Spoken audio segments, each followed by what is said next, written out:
Hello and welcome to Ditch Witch Diaries.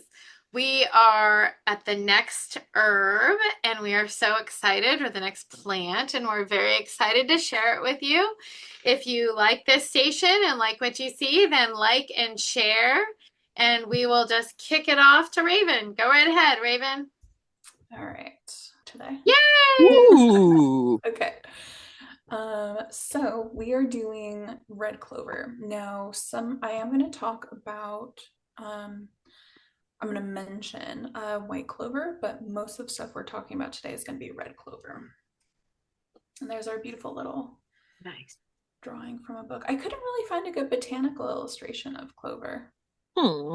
I always put botanical drawing, the name of the plant, and then Wikipedia, and almost always it'll come up with something. Mm, Like, I because don't, I do the Wikipedia same thing. Commons has all the old Okay. botanical drawings. Okay. Yeah, I don't have Wikipedia in there. I'll try that next time. Okay, so the botanical name, Trifolium pratense. So the parts used are the blossom, so the flowers, and the leaf. Other names, trefoil, bee bread, which I like, I don't know, Bee bread. cow clover, cowgrass, meadow clover, purple clover. So most red clover plants have three leaves, which you can kind of see here, like one, two, and three, which gives us the Latin name trifolium, meaning three leaves, and then pratense, meaning grown in meadows. So it's like the three leaves grown in meadows.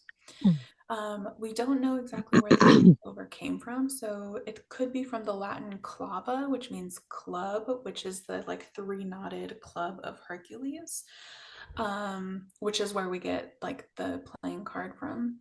Mm. Or it could be like the Anglo-Saxon word, or it could stem from the Anglo-Saxon word cloferwort, which is like a wort meaning, as we know, like plant, herb kind of thing. And it's commonly grown just kind of like wild in meadows all throughout Europe and Asia, but it has been naturalized in North America. So we do see it a lot here as well. When I was a little girl, red Mm-hmm. clover grew in my just all over my elementary school. So when I would sit and Oh. we would be like watching like we would have to watch people during PE or sit and wait our turn. Of course, I would not be paying attention at all because No, it's I did not braiding watch clover, yeah, of anything. I would be picking and playing with the clover. course. I was obsessed with it. We used to have it used to grow in like all of my schools too, and like in playgrounds and stuff. And so we would always make like the like clover like crown, where Yes. you would like loop it through and stuff. Yeah, Yep. clover is fun. Okay, so is clover the same as shamrock? Now, typically, not specifically. So when we're talking about shamrocks, we're usually talking about yellow clover, also known as lesser clover, or white clover. So you can, let's see, so a shamrock is a type of clover. So you could call it like a red clover could be a shamrock, but usually when we're talking about shamrocks, we're talking about white clover or the um shamrocks are considered, so I'm not going to talk a lot about shamrock. I think I have like two slides on it, but shamrock is considered the national plant of Ireland by some, or let's say national plant of Ireland. And so some, this is kind of, I worded this weird, some also consider it the national symbol of Ireland, but it's not. The national symbol of Ireland is the Celtic harp right here, but some people do refer to shamrock as the like symbol. um and they're Shamrocks and clovers are so heavily tied to Ireland that the folklore says that shamrocks won't grow anywhere out, like true shamrocks won't grow outside of the Emerald Isle, like Ireland. And so it's so heavily tied to the history there that that's obviously that's not true, but that's like the rumor. Um, and the term shamrock comes from the Irish word seamrog, which means little clover or young clover. So then just a quick like tie to St. Patrick's Day. So St. Patrick is said to have used the shamrock to show like the Holy Trinity, the Father, the Son, and the Holy Ghost when he first started trying to convert Irish to like Christianity, and so he used it as the symbol a lot, which is why it's so heavily tied to St. Patrick's Day. Um, and, and let's see. Oh, he also said that the leaves stand for the three beings of God, as mentioned, but the stem is supposed to show how the three are connected into like one. Mhm. Um, and so a lot of people in Ireland will put a shamrock in their hat on the starting in the 18th century. They started to tie again to like See that. St. Patrick's Day, which isn't the same way that we know it to be. Oh, it's so annoying. In Ireland, they don't celebrate St. Patrick's Day in the same way we do here in America, but they would still wear it in their hat. Nice. Um, Oh, and then this I took from like a blog, which I thought was really interesting. I'm not sure how like political this is or how true it is, but it says during the Troubles, which is the 30-year period where Catholic nationalism, and so it became like the symbol of oppression, um, which is problematic, obviously. I got like an internet unstable message. Yeah, Yeah. you're in and out. Oh, that's It's so okay. I'll annoying. I'm cut it out if we just keep quiet during those times. I'll just cut out those periods. Like it's okay. Continue on. okay. There is, oh, so this is interesting though. So there's a St. Patrick's Day tradition tied to clover and shamrocks called drowning the shamrock, where you will pick clover or shamrocks and you put them in your beer or whiskey, and then you're supposed to drink your drink through it. So you don't actually eat them, but you drink your drink through it. Oh. And it's supposed to give you a lot of like luck, and it's like celebratory, and but you're only supposed to do it the very last drink of the night, so you're supposed to do it and then after that you go home. Oh, something else that's interesting. I forgot that I had all of this on Shamrock, sorry. But so another interesting thing is the president of the US is always presented with a bowl of shamrocks from um the like somebody from Ireland. And so it started in 1952. And what happened was the Irish ambassador was brought this as a gift to President Truman, but Truman wasn't home. He tried to drop it off at his home and he wasn't home. So then he went to like, I don't know, some other place, I guess, or and so he like handed it to somebody else, so some other member of the staff, and they accepted it. And so since then, it's kind of like a running joke, but also tradition that the Irish ambassador will bring always like this kind of bowl of shamrocks, which is pretty funny. Which I had no idea about that. Neither did I. Nor I. Yeah, interesting. And then I like that he has it in his pocket. Mm. um Okay, so the Greeks and the Romans associated, back to clover, they associated clover in general, but especially the red clovers, with the like any type of triad goddesses. So any type of like three, like maiden, mother, crone, or anytime there's like three facets of a goddess, then they associated it with that. And let's see. Oh, druids. I couldn't find specifically like what types of druids or where these druids were from. It just said online that the druids believed that the blossoms could ward off like negative spells and spirits and bad vibes in general. You want to hear something really weird? Is Yeah. that this is so messed up. So like how three so even in the Bible, like so there's three Marys in the Bible. So it's like Hmm. the three is associated. So there's like Mary, the mother of Jesus, Mary of Cleophas, and Mary Magdalene. Like so there's three Marys in the Bible, and so I would definitely associate Clover with the three Marys of the Bible Mm, anyway, instead yeah. of the if you're gonna go the Bible route, let's If go you're gonna do it with the exactly. Yeah, Holy Trinity of the Bible, Yeah.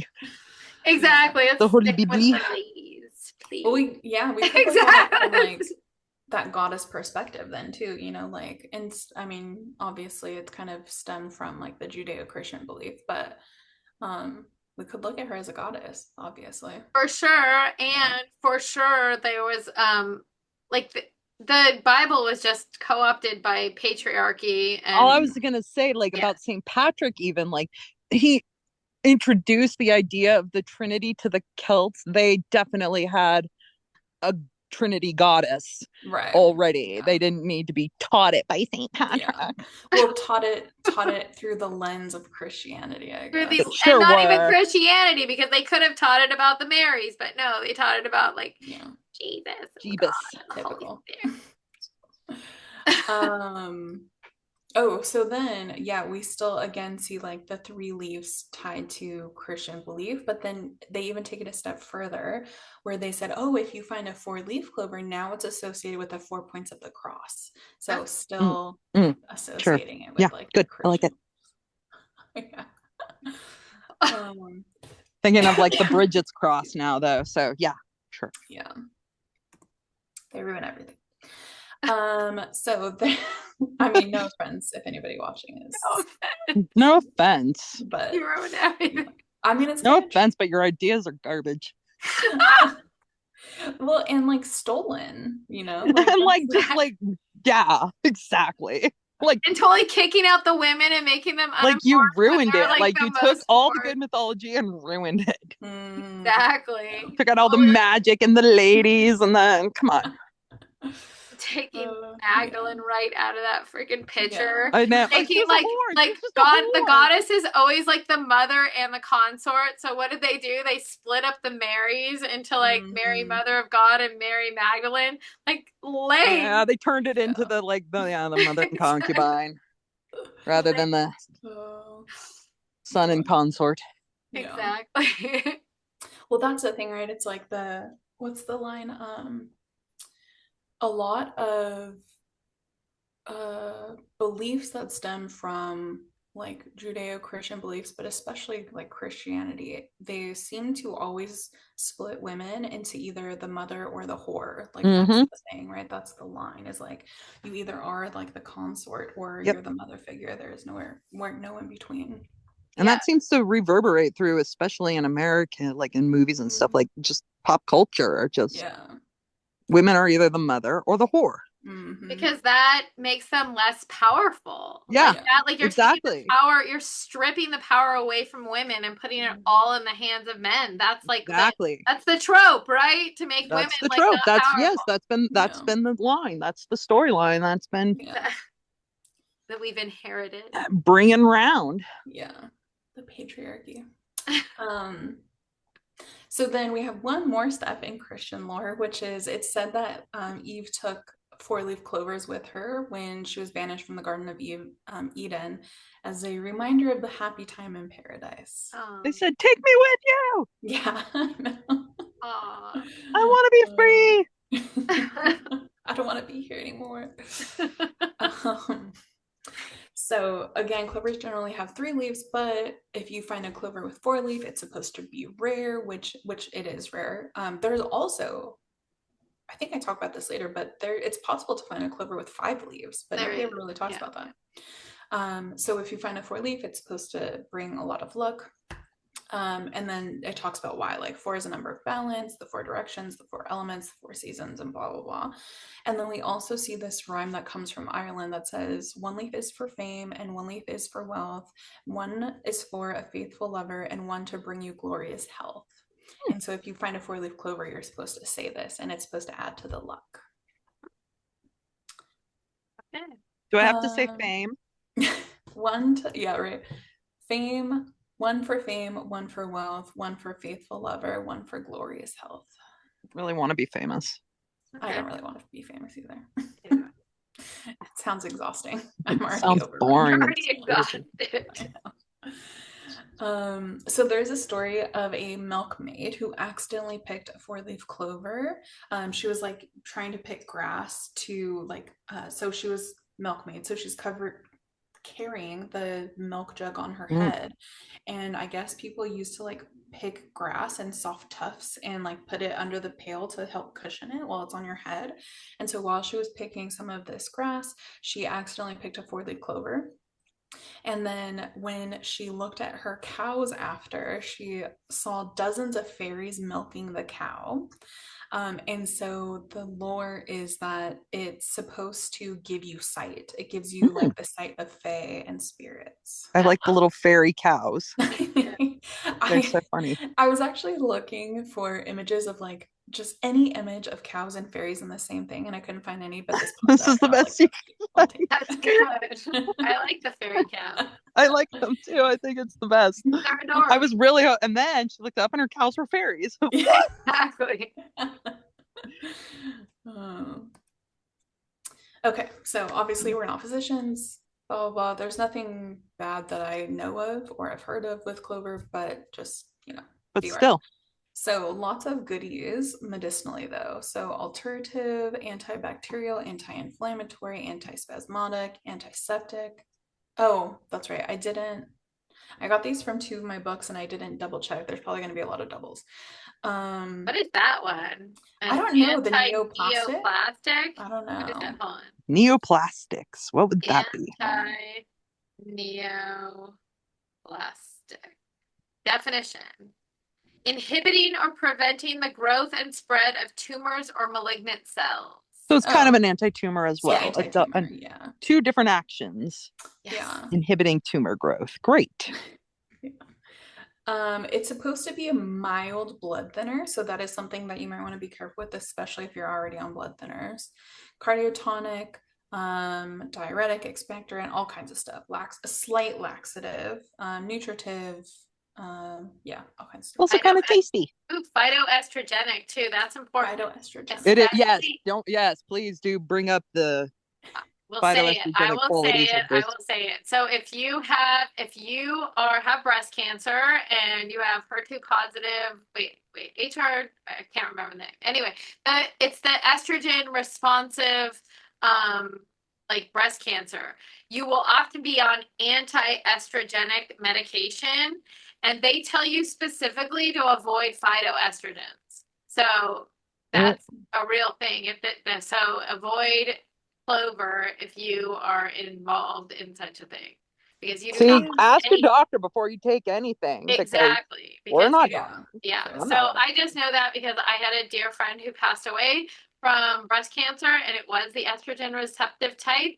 And she was told specifically, like soy is like there's a bunch of different ones that are phytoestrogens, and Yes. she was told to stay away from all of those because we were fighting to keep Yeah. her estrogen down. So Which is interesting because in my I'm not super knowledgeable on this and I haven't talked to any physicians about this or anything, but I'll like in Yeah. case the viewers haven't picked up on it since we've hinted at it so many times, I'm vegan and the phytoestrogen that we find in soy and stuff, your body is not supposed to be able to break that down. Your body doesn't take that in as estrogen. It's like plant estrogen. And so it's supposed to not affect your body, which is why people saying like, oh, soy is supposed to like increase your estrogen is supposed to be complete bullshit because it's phytoestrogen, which doesn't, your body basically just, it passes through your body. But I don't know how true that is. That's just what I've read in like the vegan literature and stuff. But I don't maybe, know because It doesn't yeah. react exactly like estrogen.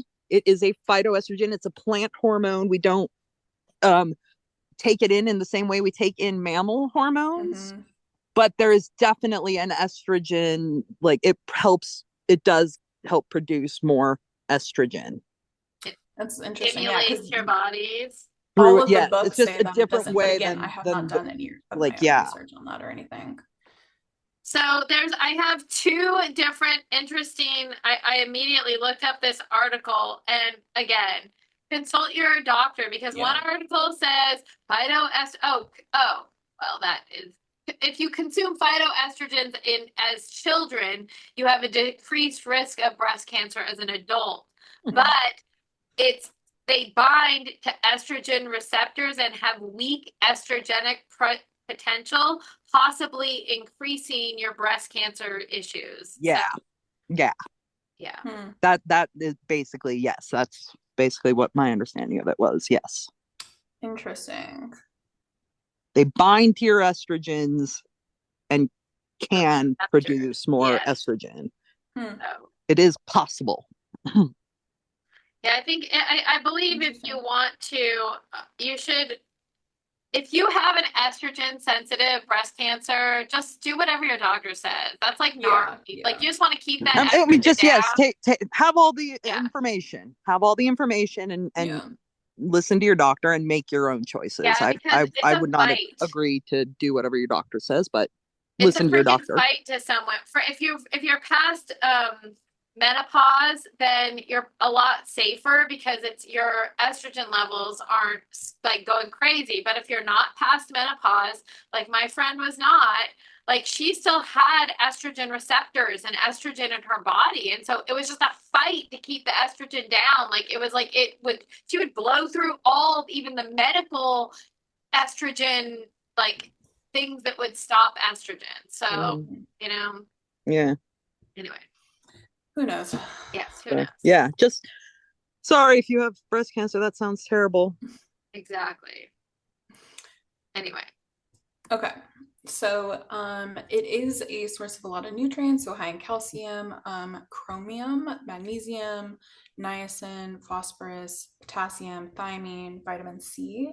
And especially, this is generally true of most clover, but especially red clover is high in isoflavones. Again, because we see a lot of the plants that have color, so non-white plants have usually like higher levels of that. We talked about that, I think, a little bit when we did Irish moss as well. And so it's supposed to be really good anti-inflammatory. So often it was boiled and mixed with pork fat. And then so you're basically making like a infusion, not really an oil, of like an infused oil, I guess, but the oil being fat. So like you would basically cook the clover in the oil, and then you use that oil to cook your other, or that like fat to cook your other food. And it's supposed to be anti-inflammatory. I'm sure not good for cholesterol, but my grandma used to cook everything in bacon, like pork fat. She would cook her bacon or whatever type of pork. Yeah. She ate a lot of pork chops, and then she would keep the fat and then cook literally everything in that fat, which is Yep. Jews do a similar thing, but they do it with chicken fat. It's called schmaltz. interesting. Yeah. That was very popular during the Depression too. You saved your cooking oil, you saved your fat. You just that's what women of grandma's generation did. And I mean, she was not a healthy woman, and I'm sure that did not She help. was not a healthy woman.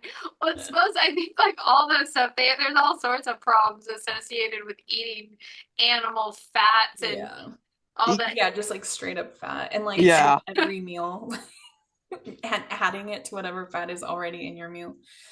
Anyway, it's supposed to help with supposed to help with cancer. We're not physicians. I am not a cancer researcher, so who knows, but it is supposed to be anti-cancer. So it's supposed to help with cancer. Allegedly had some anti-tumor breast stuff. Cancer, but yeah, it did. Whooping cough, respiratory problems, and then it's supposed to be good for your skin, especially for things like psoriasis and eczema. Well, most cancers are not associated with are not estrogen sensitive. Like exactly. Like every other kind of cancer in the world. Cervical, ovarian, some of the other ones. But yeah, for the most part, it's going to be tumors, and if it's anti-tumor, I could definitely see how that would be very helpful for those kinds of cancers. Just to clarify, because we were talking about breast cancer earlier. Yes, we were. That's right. It's also believed that it used to be used to help like purify the blood, and it did that because like it was a diuretic, an expectorant, and all kinds of, and like considered a blood tonic, so it's supposed to be good for that.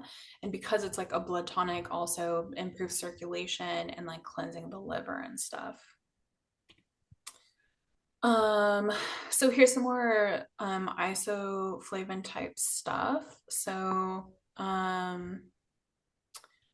isoflavones have shown potential in the treatment of several conditions associated with menopause, such as hot flashes, cardiovascular health, and stuff.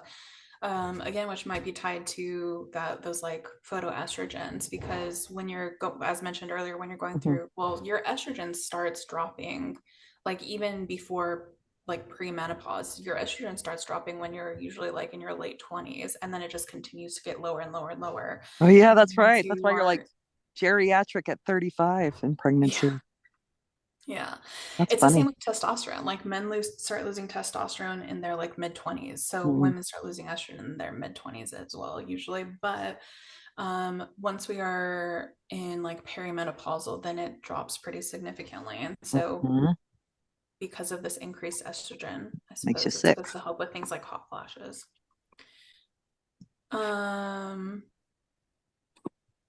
What else? Oh, yes. So developing things like osteoporosis goes up in estrogen, in menopause. Lots of reasons for this. We're just losing a lot of calcium and stuff in our bones. And so it's some research shows that these isoflavones in the red clover are supposed to help that. So again, really good for anything that's supposed to be menopausal type stuff. Chinese herbalists and Russian herbalists have used it to help with respiratory health. As we mentioned earlier, Europeans tended to use it more for digestive health, though. And then in TCM, it's supposed to help clean the blood, as mentioned before, considered a blood tonic. And so tied to that is to help clear heat and remove toxins, and also good for skin stuff. Oh, and then this N is supposed to be here. So in European herbal medicine, oh yeah, I already said that. Okay, so then we get to magical stuff. So sign is a mix between Taurus and Cancer. Element is pretty clearly Earth. I think in one place I found it associated with water, but mostly it's Earth. Planet, lots: Mercury, Venus, and Moon. So the Moon, understandably because of Cancer, but it's interesting, Mercury and Venus. What is Taurus's planet? I think it is Venus. Oh, okay, so then Mercury is like the interesting one, I guess. And then in the tarot, it's the fives. Oh. I don't know why they didn't give any reason. That was from It would seem to be the threes, if you ask me. somebody else. Yeah, you would think it would be the threes. I don't remember where I got that, but it might have been the alchemy works. But no reason for that at all. No reason. Exactly. General uses. That sounds, again, made up. Yeah. Because I could place it in a different place, especially like, the three. I think threes. I like that. That's cool. I'm like the three women, the three of cups, like the women, because it's phytoestrogen. Exactly. Exactly. That's whenever there's no water and cups are kind of watery. But Cancer, there you go. Well, the threes in general. Let's do the threes in general. I'm placing it there as well. Trifolium. How could you have a plant that had trifolium and not have it be the threes? That seems very counterintuitive to me. There was a lot of five is so rare. Yeah. There's a lot of like blog posts and stuff that I found online that were quoting directly from Cunningham, all kinds of stuff, and I was like, this doesn't even make sense. I don't understand. So silly. Okay, so general uses: luck, visionary, obviously because of the fairies and the cows; Beltane, faithfulness, love, fairy contact, and abundance. Let me just see. Okay, I couldn't remember how many pages. So a lot of people talked about it in use for pentacle consecration. It's supposed to be good for do I say that? It's supposed to be good for any tools that are iron based. But then it also added this as well. I've got a better card for it. What? The Empress, who is card number 3. Number 3, yeah, exactly. That's what I was and it's so like that's kind of actually where I was like leaning to. I'm like, I get the 3 is for but sure. either the 3 or the Empress. That's my call for it. Definitely the Empress. Okay. Yeah. Sorry to interject. Okay.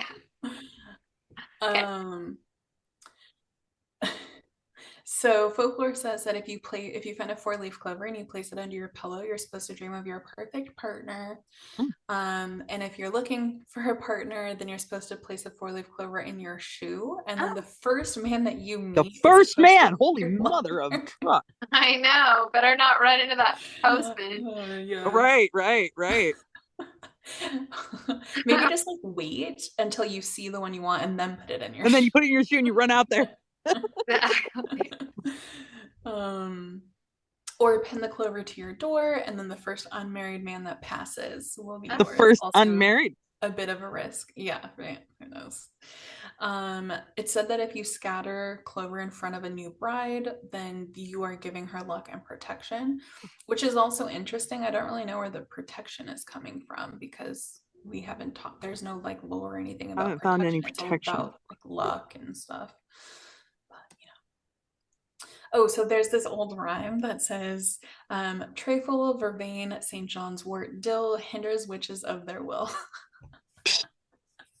Boo. Which I thought was hilarious. The And news, St. then John's wort was here before St. John was on the I'm site. like, St. John's wort. that's why I Come on. left it St. Change John's. that. At least Exactly. change that to I witch left wort. it because it's supposed to be like anti-witch. I know, I It love So it. is. I John know. can have That's it in exactly its funny truth. though. I'm sorry. Trefoil, vervain, sunwort, dill. That's awesome. That doesn't hinder me of shit. I know, yeah, that's an interesting combination. So four-leaf clover is said to bring back a child stolen um, by the pixies or the fae by placing the clover on the changeling. So if you, this is like kind of sad, Oh no, but now if you have to you go into think that your changelings. child Have fun. was I know. stolen, yeah, by a changeling, you're supposed to put it on their forehead and then Ah, it brings them back. nice. Imprint it on there. Yeah, right. Hold still, child. Like, bash it into Um, your forehead. yeah. You're So just a this is child, interesting. I a kind of like changeling. this. I kind of like this. So you mix the red clover with roses, lavender, damiana, catnip, lovage, which I don't know what that is, and ginger.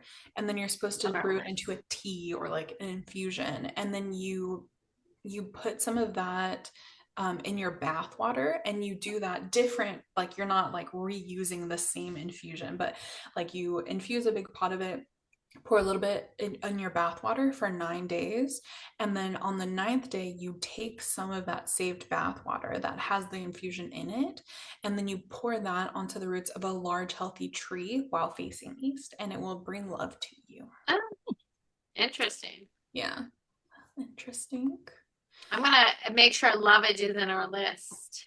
Yeah, I mean, Yes. I know lovage, but I don't know it. You know, Exactly. I've I don't heard of know if it, it but I was don't just know it. another You name for know, one that we already know, or if it's yeah. like a different one altogether. Um, let's see. I feel like I have some, and I feel like it's written in one of your guys' handwriting, but on the label, you know. Yeah, But Oh, maybe I'm I don't know. misremembering. Who knows? There's so many. Exactly. So again, supposed to be tied to visionary, and so you can use it in like teas or infusions or incense or salves or anything to help tie that connection to like the spirit world or the fae, especially at Beltane and Midsummer. Um, let's see, you can infuse it into an oil or incense for things regarding like earth stuff or abundance or prosperity, which obviously stems from earth. I feel a sneeze coming on. Carry one for luck. Let's see. Oh, another thing says that if you gather dew on May Day and then steep three clover stalks in it, three leaf clover stalks in it, away from the sunlight. So like either inside or something. And then the next day you rub some of that water on your face. It's supposed to bring like beauty and love and stuff. I love anything that involves dew because I'll never do that. I'm Yeah, never ever yeah. I'm old not enough waking for up that that, early. but I still love it. I feel like there's dew everywhere now. Like every time I wake up, it's dewy around Yeah. here. Just rub your face in it. It's good for you. I Just know. Good Just, for your skin. yeah. It's really nice to do that, actually. And that's it. That's all I got. awesome. Rad. That's all. Well, that's all. That's Well, that's all. great. I That's love it. everything. That's rad. I know, right? I know. I love Clover. That's so great. Yeah, I love Anyway, Clover too. so thank you for joining us. I hope you learned a lot and had a good time, as I did, and as we all did here. And we will see you at the next Ditch Witch Diaries.